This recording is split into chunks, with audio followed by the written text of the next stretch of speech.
right, gang, I'll try this again with a better signal. Today, I'm inspired to talk about income and expense. And I was inspired to talk about it from an article I read in Market Alert, or one of the blogs I read in the morning, about the number one, number two, and number three cars sold in America. So if you can guess, drop in the comments, what's the number one selling car in America? What's the number two selling car? And what's the number three selling car? Hello, Penny. And the first person that gets that right, I'm going to give like a $100 package to. Number one selling car, number two selling car, and number three selling car in America.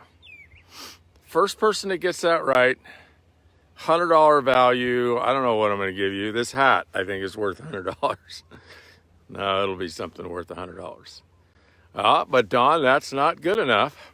The number one, number two, and number three selling car in America, if you put it in the comments, you win a prize. If you get the number one selling car, first one to get that, you got to, there goes Don, F-150. What's number two and number three, Don? Noel, you're just a touch late. Don's always on it, right? He's got that Google working. Yeah, so, nope. Number two is the Ram equivalent of the 150. And number three is Chevy Silverado. Yep, there you go, Noel. And so our article was interesting because I've heard before, and I've kind of noticed, how many people, are driving pickups. But the point this article make is the average payment on these pickups that are running like $70,000 for one of these trucks is like $850. $850 a month. You got insurance. You're easily at $1,000, right? $1,000 a month. And the question this article asked is, how many of these people are maxing out their IRAs and their 401ks? Right? How many of them are maxing out their retirement savings versus spending $1,000 a month on a truck? And then it brought up a really interesting point, which I'd kind of intuited. I'd thought about it before. Why do you have a truck, right? You don't need a truck. But it made this point that, hey, there's a huge percentage of these people. I don't remember giving the percentage, but I wish I would figure that out. That it made the point that too many of these people are driving a truck and they don't even need a truck, right? They're not in construction. They're not a farmer or a rancher, or, they're not hauling, toys with their truck.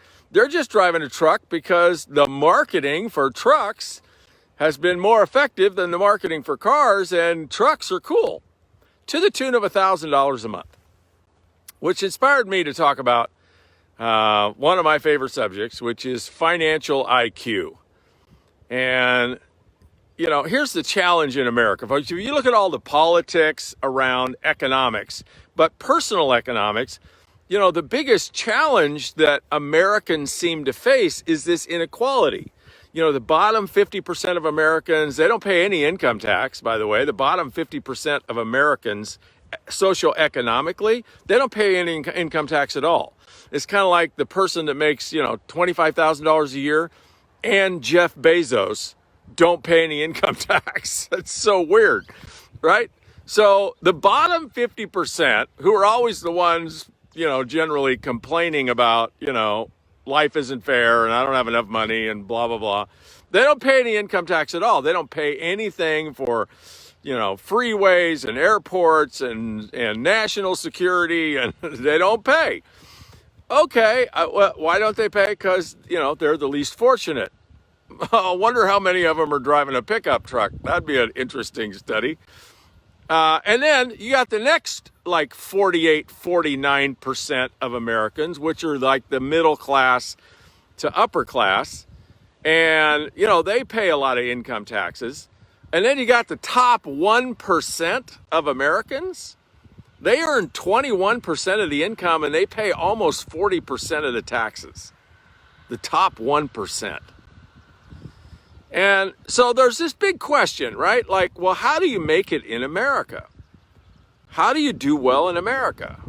Well, I think there's like a massive disparity between, is it right that Amazon, which is worth, like $1 trillion, and Jeff Bezos is worth $500 billion, and they don't pay any income tax at all? And if you're wondering why they don't, it's because they funnel all their profits to their international division, which is based in Ireland, and Ireland is a tax haven. It's just a massive corporate loophole. It's crazy. And, Apple and all these companies do it. They don't pay income taxes. They push all of their profits into their international division, and their international division is usually based in Ireland. They don't pay any taxes. But everybody else in that top 50% is paying a ton of taxes. But anyway, back to income and expense. How do you make it in America? Well, here's an interesting thing. You could even play with this in a compounding calculator. Take $500 a month. Just start with $500 a month, which, by the way, anybody who's driving a pickup truck could have an extra $500 a month. So I wonder, and I'm not picking up pickup trucks, right? I have one, but I'll tell you about mine in a second. Right? So all these people that are paying $850 a month for a pickup, they have an extra $500 a month, right? You take $500 a month and you put it in the stock market. And I'm not a fan of the stock market, but over the long, long haul, like over the next 30 years, if you look at the last 30 years, the stock market's going to compound at 10%. You just got to figure out when is the right time to take it out, right? Because over the long haul, it compounds at 10%, but you don't ever know when the big crashes are coming, right? So, and the stock market is really a Ponzi scheme. It's a crazy Ponzi scheme, but it does work. And if you leave your money in there, you're going to get 10% over the long haul if you put it in decent, safe stocks, right?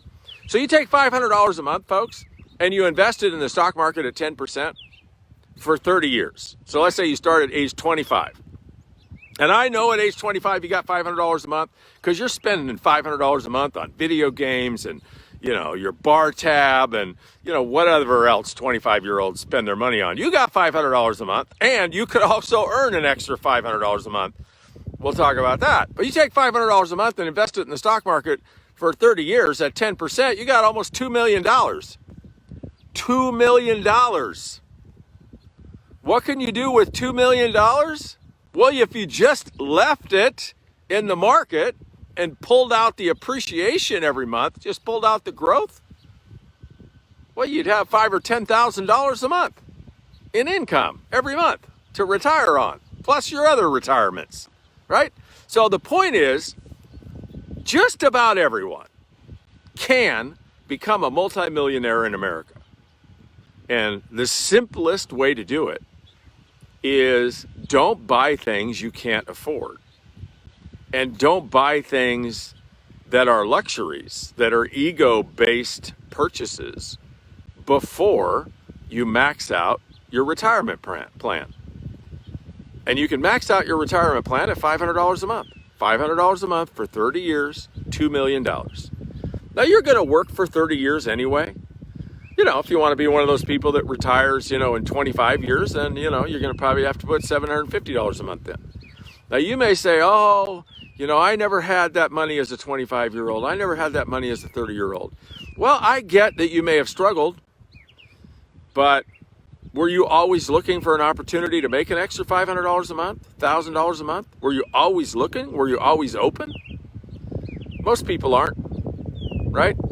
So if you look at America, folks, who's responsible for the economic position that most of us are in? Is it the government? Is it politicians? Is it rich people who are responsible? No, I don't think so. It's us. And, I have great empathy for people that are struggling. I'm one of those people personally that I can't walk by somebody that's struggling. Now, if they're far enough away from me, I can ignore, right? I'm not your daddy. I'm not your uncle. You got better people than me to tap for giving you money. But, if I walk by, if I'm in close proximity to somebody that needs my help, I always help them. And I think you're all that way as well, right?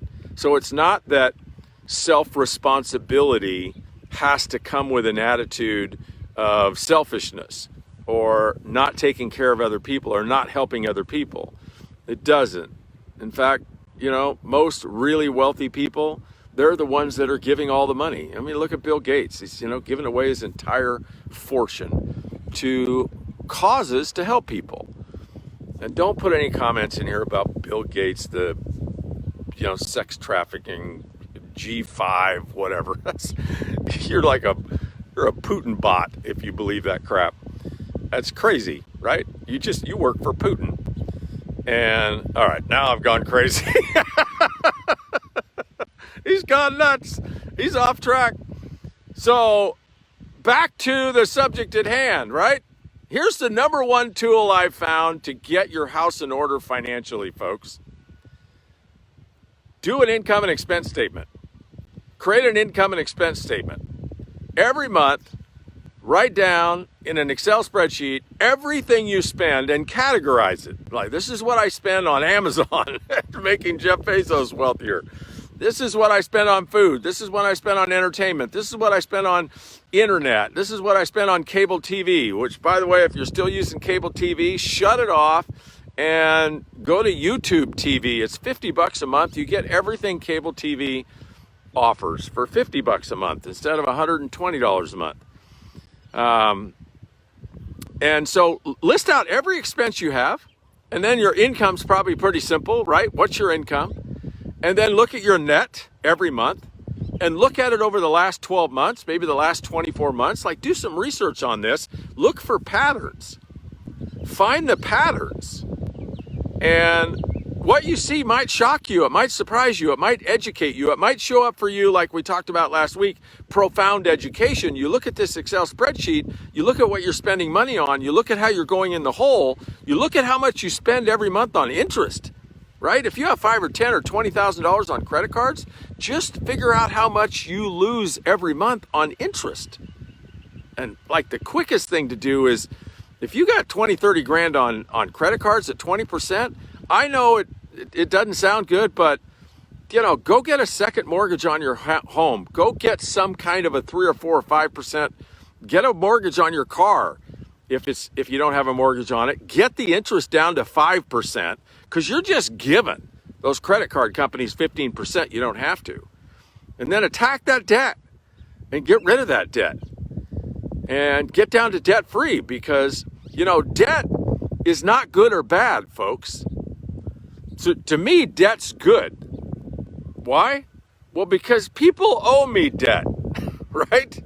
So I get some of that 5, 10, 15%. Debt's neither good or bad. It depends on whether you owe it or own it. Just because we owe it or own it is whether or not it's good or bad, right? So get rid of your debt. Fund your retirement. If you need more money, go hustle doing something to make more money. And you can make it in America. You can go from the bottom 50% to the top 50%. You can go from the 40 percentile to the number 1 percentile. Everybody can. This is the richest country in the world. This is the most upwardly mobile country in the world. People are dying every day just for an opportunity to get in this country. Opportunity. We are the land of opportunity. We're not the land of entitlement. And I don't believe anybody should be homeless, right? I think the government ought to figure out, right? How do we take care of the homeless people? I think the government ought to figure out, how do we keep pharmaceutical companies and healthcare companies insurance companies from overcharging us, because they're making trillions of dollars on us. They're making trillions of dollars on our bad health decisions. And they're all in collusion with each other. So the government can do some things to make it an even playing field, but folks, you and I are not the government. We can vote, and that's all we can do. You can vote, and then you got to go be 100% responsible for taking care of yourself in the given set of circumstances. So the circumstances are whatever they are. And the only thing you and I can do about that is vote. So vote and hope, right? Vote and hope everybody else votes your way. And I guess you could protest and you can do all that kind of stuff if you want, right? I'd rather spend that time investing in my own 100% personal responsibility to prosper given the circumstances. And that's my rant for today.